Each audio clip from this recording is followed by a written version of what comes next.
오늘 말씀은 여호수아서입니다. 여호수아서에서 나오는 어떤 정복전쟁을 통해서 거기에 있는 어떤 하나님의 나라, 그것을 우리 같이 한번 오늘 말씀을 통해서 묵상해 보려고 합니다. 여호수아의 정복전쟁, 그러니까 전쟁 이야기죠. 그런 걸 읽으면 많은 사람들이 이제 생각을 하기를, 이거는 믿지 않는 사람들은 다 그러니까 죽이고 그들의 땅을 차지하고 믿는 사람들은 항상 승리하는 그런 어떤 성경책으로 읽어내는 게 우리들이 흔히 읽는 방식들이었습니다. 실제로 여호수아서를 그런 식으로 읽다 보니까 그렇게 읽고 진짜로 그렇게 믿고 그렇게 행동한 사건들이 역사 속에서 많은 흔적들이 남아 있습니다. 십자군 전쟁이라든지 중세시대의 어떤 종교재판을 통한 마녀사냥이라든지 2차 세계대전 당시에 유대인을 학살했던 홀로코스트라든지 이스라엘이 자기의 나라를 차지하기 위해서 팔레스타인을 학살한 사건들, 그리고 오늘날 이슬람 같은 경우에는 ISIS 같은 어떤 테러 집단들, 이런 사람들이 항상 이용했던 말씀들이 뭐냐? 너희들은 하나님을 잘 믿지 않는 모든 백성들을 어떻게 하라? 진멸하라. 이런 구절을 가지고 항상 믿지 않는 사람들을 죽이는데 이 성경을 이용했었죠. 정말로 하나님이 정말로 그런 의도로, 그런 마음으로 이런 성경책을 쓰시고 주신 걸까?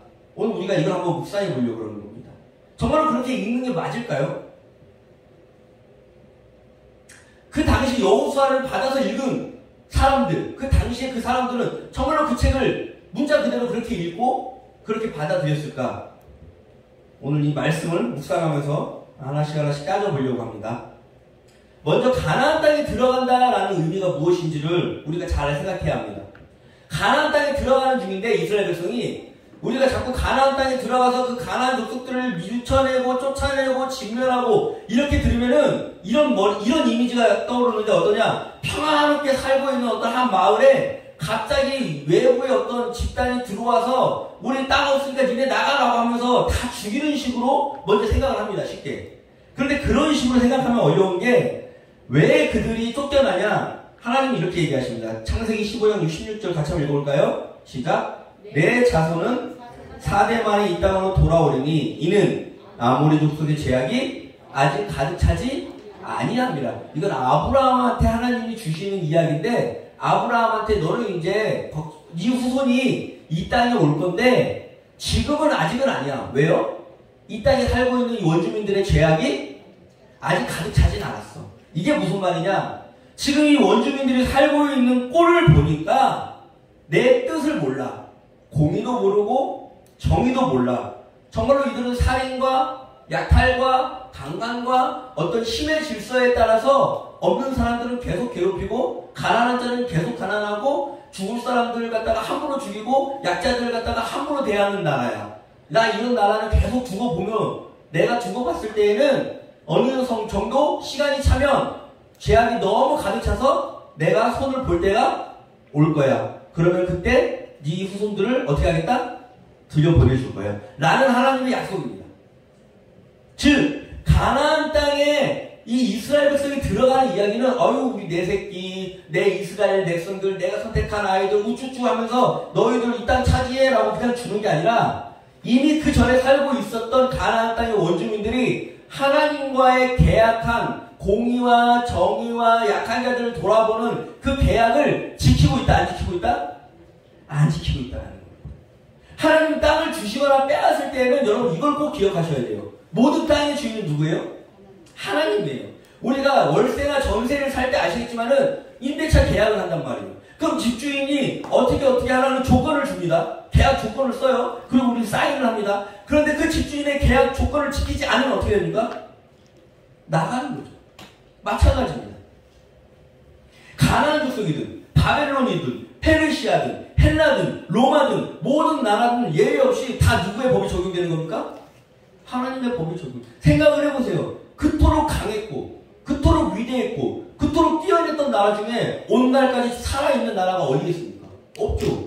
근데 우리는 생각합니다. 역사를 공부할 때에 이 나라는 이렇게 해서 망했어, 이 나라는 이렇게 해서 망했어 라고 하는데, 그 이유가 보면 하나같이 하나님의 기준에 부합되지 않는 것들이라는 거예요. 이게 믿든지 안 믿든지 간에 중요한 거는 하나님의 기준에 부합되지 않는 나라는 영원히 지속된 나라가 하나도 없다는 겁니다. 지금 이스라엘은 그래서 하나님과 새로운 임대차 계약을 작성하는 겁니다. 그래서 그 전에 가나안 땅에 얘네들은 임대차 계약을 위반했어. 그러니까 어떻게 할 거야? 쫓겨날 거야. 그리고 너희들이 새로 임대차 계약을 작성해서 들어갈 건데 그 임대차 계약을 작성하는 본문이 출애굽기, 레위기, 민수기, 신명기입니다. 아시겠습니까? 이제 좀 이해하시죠? 그래서 그 임대차 계약을 자세히 읽어보려면 뭘 보시면 되는 거예요? 출애굽기, 레위기, 민수기, 신명기에서 너희는 이렇게 나와 계약을 맺을 거야. 들어가서는 이렇게 어떻게 해야 돼? 살아야 돼. 라고 계약을 하고 이제 여호수아에서는 무엇을 하는 거냐? 그 임대차 계약에 따라서 위반한 그 기존의 가나안 족속을 쫓아내고 새로운 임대차 계약을 한 이스라엘 백성이 들어가는 사건이 바로 무엇이다? 여호수아서라는 겁니다.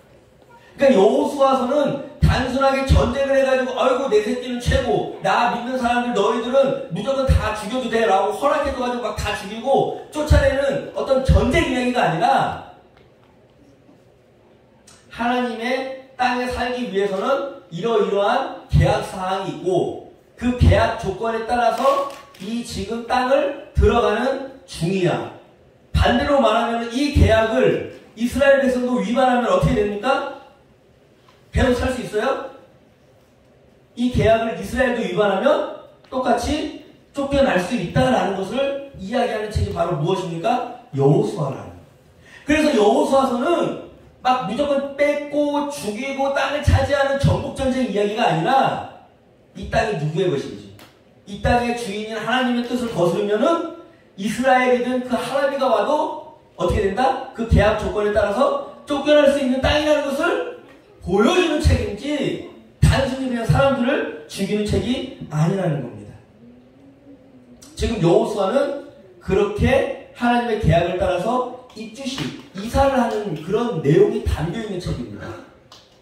그 하나님의 약속을 따라서 들어가는 중이다라는 것을 잘 보여주는 사건이 바로 여리고성 사건입니다. 여리고성은 뭐예요? 가나안 땅을 들어가기 전 바로 직전에 입구에 있는 성 아닙니까? 그 성을 들어가는 장면이 하나님과의 계약에 따라서 들어가고 있는 중이다라는 것을 이 본문이 이야기하고 있다는 겁니다. 즉 구약 성경을 읽는, 구약 성경을 잘 아는 사람들이 읽으면 그렇게 보이는 본문이에요. 무슨 말이냐? 이 문화 코드 혹은 그 시대 가운데에 어떤 모든 사람들이 공감할 수 있는 단어들이나 문장들이 있습니다. 예를 들어서 다음 주가 만약에 4월 둘째 주라고 생각해 보세요. 제가 여기서 이렇게 설교하는 겁니다. 자, 다음 주에 오실 때에는 가슴에 노란 리본을 차고 오세요 라고 얘기해요. 그러면은 이걸 그냥 몇천 년 뒤에 기록으로 어떤 주고 광고로 보는 사람들은 이 교회 목사가 뭐 노란 리본을 좋아했는가 보다, 아니면은 이 교회의 상징물이 무슨 노란 리본인가 이렇게 생각할 수도 있지만, 오늘 우리들에게 있어서 노란 리본 차고라 그러는 건 무슨 의미입니까? 다음 주가 무슨 세월호 추모 예배로 들려나 보다, 이런 식으로 안다라는 겁니다. 별 설명이 없어도 그 단어 안에 담겨있는 문화적으로 공유하고 있는 어떤 정서가 있다라는 겁니다. 마찬가지로 구약시대의 그 책을 읽을 때에도 구약시대의 그 사람들은 잘 생각해보세요. 구약 모세오경을 달달달달 외웠던 사람들이에요. 그때는 책이 있어가지고 책 펴가지고 쉽게 보는 데가 아니라 다 외워가지고 구전으로 전승되어 왔기 때문에 아버지의 아버지 세대부터 계속 이야기를 들어서 그 머릿속에 모세오경이 가득 차 있는 사람들이에요. 그러니까 어떤 문장, 어떤 단어를 사용하면 이거 어디서 받는 건데? 이거 출애굽기에 있던 건데? 이거 레위기에 있던 건데? 라고 안다라는 겁니다. 그럼 오늘 여호수아서에서 여리고성에 들어갈 때 사용한 본문이 어떤 내용이 담겨있냐? 우리 6장 5절 같이 한번 읽어볼까요? 시작! 제사장이 양각 나팔을 길게 불어 그 나팔 소리가 너희에게 들릴 때에는 백성이 다 큰 소리로 외쳐 부를 것이다. 그리하면 그 성벽이 무너져 내리니 백성은 각기 앞으로 올라갈지니라 하시매. 딱 이걸 읽으면 우리는 모르겠죠. 근데 이걸 읽으면은 딱 어디가 떠오르게 돼 있습니다. 뭔 말이냐? 양각 나팔이 울릴 때에, 길게 울릴 때에 이 양각 나팔을 불어서 길게 부는 것은 딱 한 장면밖에 안 나옵니다. 어디냐? 출애굽기 19장이 무슨 사건인지 아세요? 시내산 앞에 계약을 할 때에 하나님이 모든 백성 불러 모을 때 무엇을 봅니까? 그때 양강나팔을 봅니다. 이해 가세요? 그러니까 너희들이 양강나팔을 불러라 그러는 것은 얘네들은 지금 그때 그 사건이 떠오르는 겁니다. 무슨 사건? 출애굽기 할 때 하고 나서 시내산 앞에서 하나님 앞에 나와서 뭐 한 사건? 계약한 사건.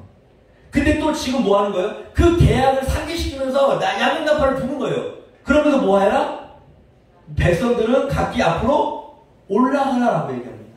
이 올라가다라는 단어가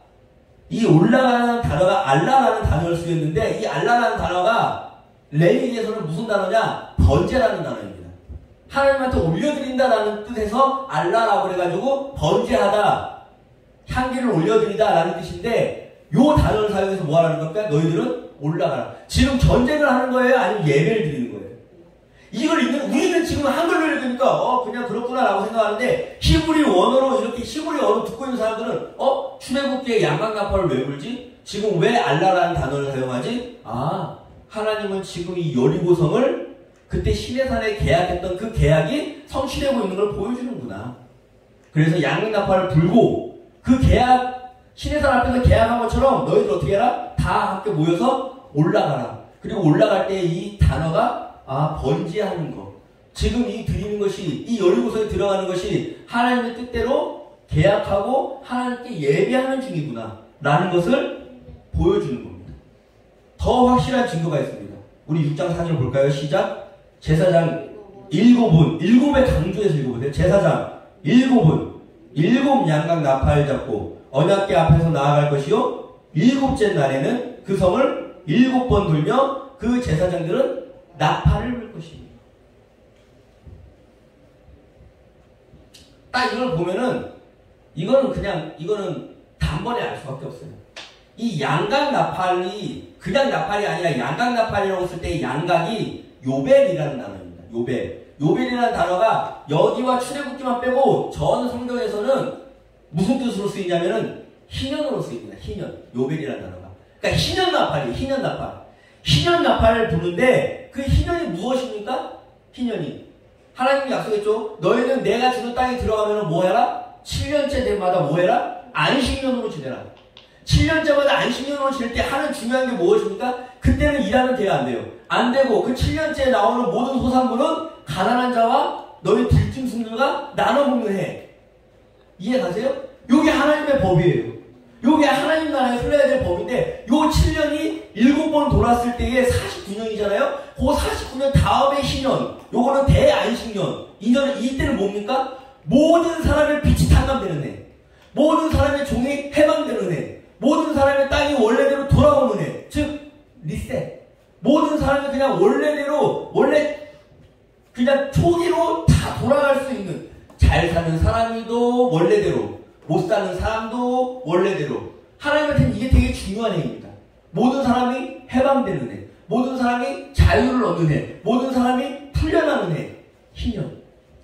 그런데 여리고에 들어갈 때 뭘 강조해요? 7 제사장이 7 나팔을 하고 7째 날에 그 성을 7번 돌고 무슨 나팔을 불어라? 희년 나팔을 불어라. 왜 그 땅에 쫓겨나냐? 희년을 지켰습니까? 안 지켰습니까?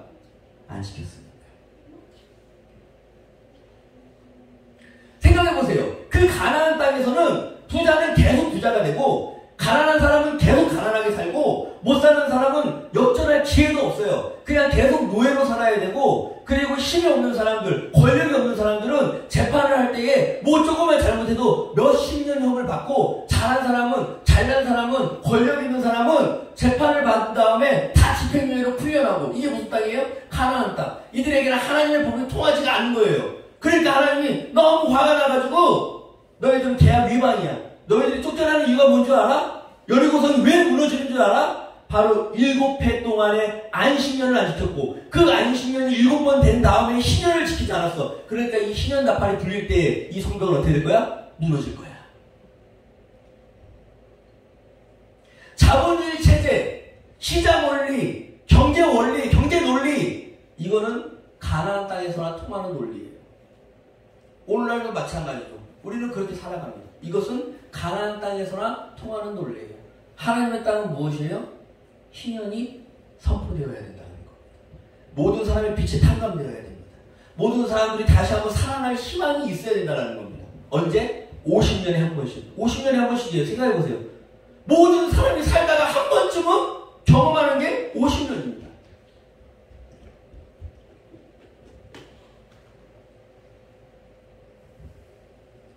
오늘날 우리는 돈의 지배를 받느라고 이게 하나님의 신현에 대한 상상력을 다 잃어버렸습니다.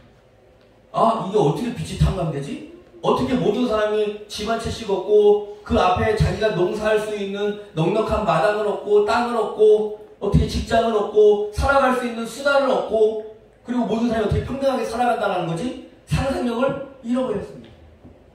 근데 하나님은 말씀하시죠. 내 땅, 내가 다스리는 곳에서 그게 가능해야 되고 너희는 그렇게 살아야 된다는 거예요. 그걸 알려주는 겁니다. 무엇을요? 여호수아서입니다. 하나님이 다스리는 곳에는 50년마다 한 번씩 무조건 신년이 선포되어야 된다는 겁니다. 여러분 그거 아세요? 곶감에서 인심난다라는 속담이 있습니다. 곶감에서 인심난다. 오늘날 보면은 솔직히 말해가지고 뭐 교회도 마찬가지고 어떤 모임도 마찬가지고 그 배달하는 분들이 항상 가끔 얘기하는 건데 잘 사는 동네 가면 그렇게 사람들이 다 착하답니다. 그럴 수밖에 없죠. 돈이 있고 여유가 있으니까 배달을 가더라도 음료수도 주고 뭐 좀 물건이 파손돼도 성질 안 낸답니다. 왜? 여유가 있으니까. 웃고 넘어가고 별거 아닌 일에 화내지 않습니다. 여유가 있으니까. 그런데 가난한 동네만 가면은 그렇게 쥐닫듯이 잡는답니다. 왜? 여유가 없으니까. 계속 삶에서 스트레스를 받는 사람들이니까. 제가 하는 말이 뭐냐면은 돈이 많은 사람들이 착한 게 아니라 돈이 많기 때문에 삶에 여유가 있어가지고 좋아 보이게 그렇게 넉넉하게 행동할 수 있는 그런 것들, 돈이 없어가지고 악다구니만 남아가지고 정말로 자기밖에 모르는 상황으로 다른 사람들에게 함부로 대해가지고 나쁜 사람처럼 보이는 어떤 그런 가면들, 위선들이 벗어질 수 있는 곳, 그런 기회가 있는 곳, 그 땅이 어디라고요? 하나님의 나라라고. 제 말이 이해가십니까?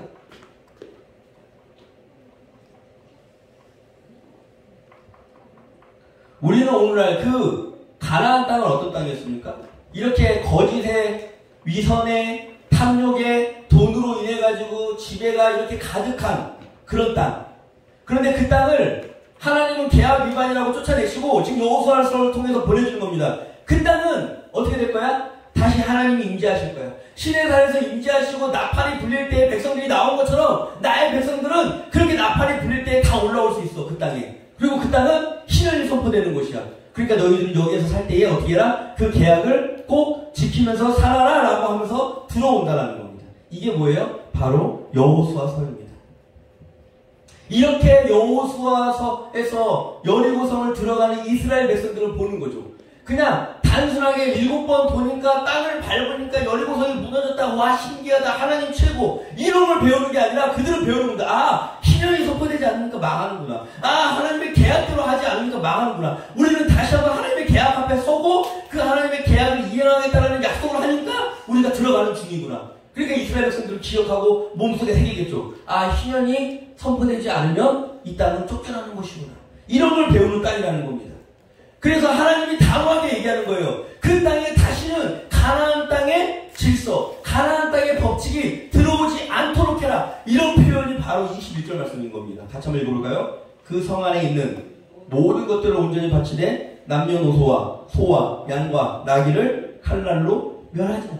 이 표현을 그냥 문자 그대로 받아들이니까 그냥 다 죽여버리라 라는 그냥 속쉽게 안 믿는 사람들은 죽여도 되는구나 이런 표현으로 일기하는데 그게 아니고 그 앞에 얘기한 것처럼 제가 지금 여리고성을 차지하는 그 앞에 얘기한 것처럼 그 계약에 따라서 하나님의 신현이 선포되는 곳이라는 개념을 가지고 있다 보면은 이것이 선포되지 않는 땅은 이것이 망가질 것 같은 가능성이 조금이라도 있으면은 어떻게 하라는 거예요? 단호하게 대처하라는 거예요. 이거와 비슷한 게 시대성경에 보면은 너희들이 죄를 지을 것 같으면은 네 눈을 뽑아버려.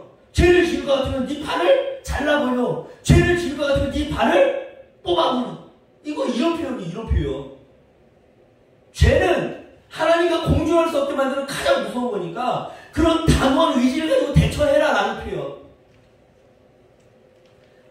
아, 네가 그냥 그렇게 읽는 거 아니야? 네가 그렇게 해석하는 거 아니야? 하나님 말씀 그게 아닌데 라고 생각하신다면 그 뒤에 조금만 읽어보세요. 같이 한번 읽어볼까요? 시작. 여호수아가 기생 라합과 그의 아버지의 가족과 그에게 속한 모든 것을 살렸으므로.